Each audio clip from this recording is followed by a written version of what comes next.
Hello guys, welcome to my channel Teach Something, and in this video tutorial I will gonna show you how to fix the network icon says no internet access but I'm connected. So how can fix this type of error? Let's get started. Before starting of the video, I humbly request you please subscribe my YouTube channel for more updates. So let's start.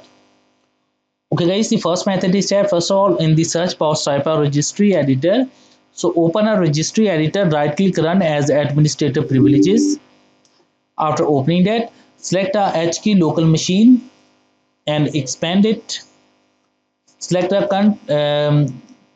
and after reset, select a system and expand it. Select a current control set and expand it. After that, select a services and expand it. After that, scroll down and find out a NIASVC.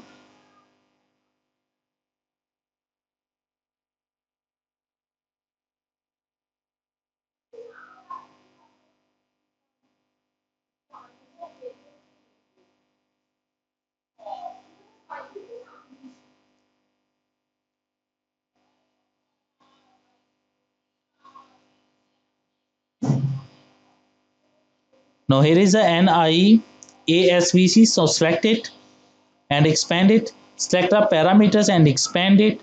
Select the internet.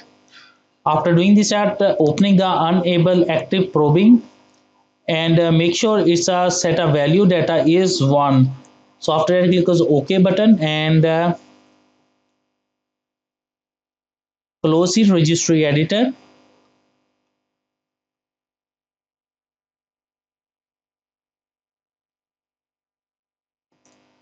Close it, and after doing this step restart your computer, and I'm sure that after restarting your computer your problem is fixed. But if your problem is still, then you can try a second method. The second method is that in the search box type a registry editor, open registry editor, right click run as administrator privileges, and after doing this test select the H key local machine and expand it. After doing this test select the software and expand it. After that, select the policies and expand it. After that, select the Microsoft and expand it.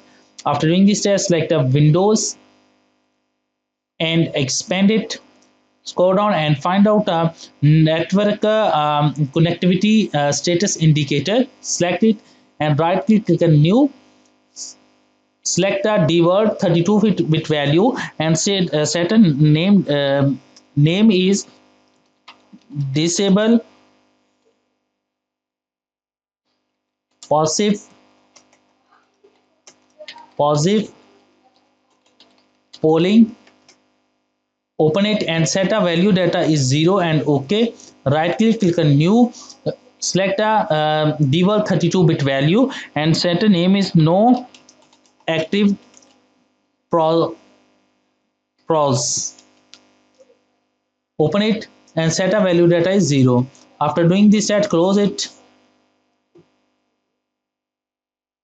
and restart your computer, and I'm sure that after restarting your computer your problem is fixed. I hope this video is helpful for you. Thanks for watching and please subscribe my YouTube channel.